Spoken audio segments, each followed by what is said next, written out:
good people, how are you? How's everything going? Happy Tuesday. I'm coming today from a different background. As you can see, I'm in my legal office. I was being busy this couple of days, but I was in charge of doing Blue Note's 1500 series, 1517, and I don't want to keep everybody waiting, so I, you know, different settings, but same old guy. So I'm gonna talk about Gilmeld's Patterson Jazz. This is Blue Note, as said before, 1517. Um, and this is a hell of a record. Um, this record is one of the best sounding early Blue Notes, I think. I've read that Rudy Van Gelder was a fan of Gilmeld, and that he was really put his best efforts on recording him, and that totally shows in this record because it sounds spectacular. So Gilmeld was one of the you know early superstars in the Blue Note catalog. He started recording for Blue Note in 1953, and he recorded for 10-inch records. And then this is his first 12-inch record. Um, Born in New York City in 1931, you can feel his influence comes from a different. It's not quite as influence on the blues, but more influence on other types of music, maybe classical music. He's more into arrangements in a certain sense and less of a you know um, improvisation. Um, Nevertheless, he obviously has an amazing flow in his albums. This one is particularly very good. One of my favorites on the Blue Note catalog. Also, this is a Music Matters Jazz Edition with the pictures, you know, of the guys playing. He plays here with Eddie Barrett on trombone, the amazing Joe Cinderella on guitar, Oscar Pettiford on bass, and Ed Thigpen on drums. No, Joe Cinderella was mainly overlooking guitar player. He was one of the great. He's playing there. One of the greats. He did in this time when he did not do a leader sessions for Blue Note. He was part of different records, but not as leader.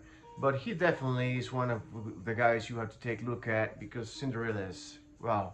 Maybe there's certain guys that are not really, funnily enough, they don't receive the credit they deserve, and I definitely think Cinderella is one of them.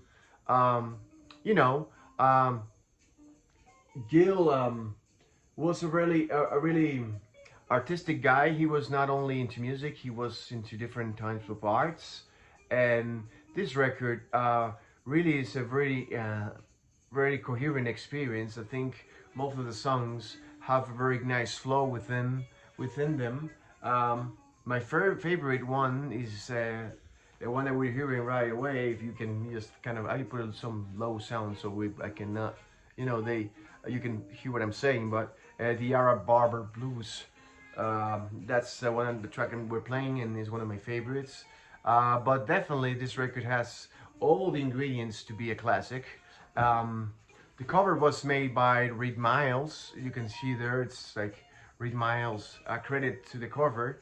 And one of the main aspects of this record uh, is definitely in the interaction between the players. I think this Gilmeld is not a guy that needs to take the driver's seat in a top spot and just take over. But he could do that, but he's definitely a very unselfish player. He gives his space to the musicians. He gives sacrifices, maybe sometimes playing for arrangements, and definitely this album is such a fantastic album. The first side comes with a set break, Weird Valley and the Arab Barber Blues, the one we're listening to. And side two is with a nice question, Moonlight in Vermont, which is a classic, obviously. And a long ago and far away is the final track.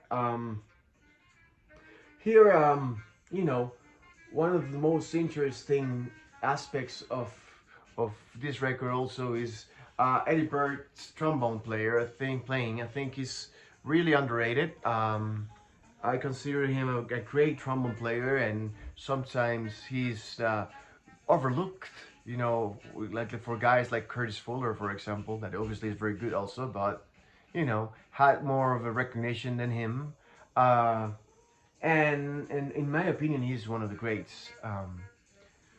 What else can I say about this record?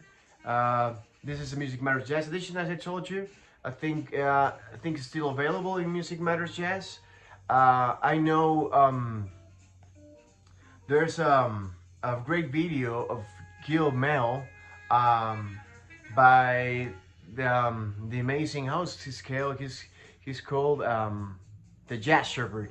That you know, the Jazz Shepherd made a video of Gilmeld, and he's a very knowledgeable guy. He knows a lot of his he knows his stuff, and you can check him out definitely. And well, that's it. I think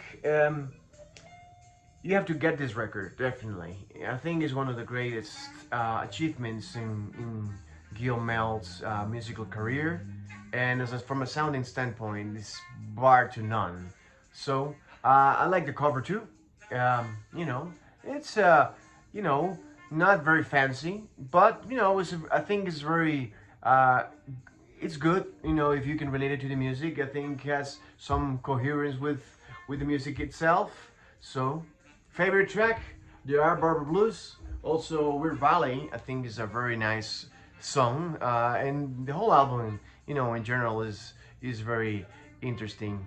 So, thanks again for having me. This time from my office, and take care.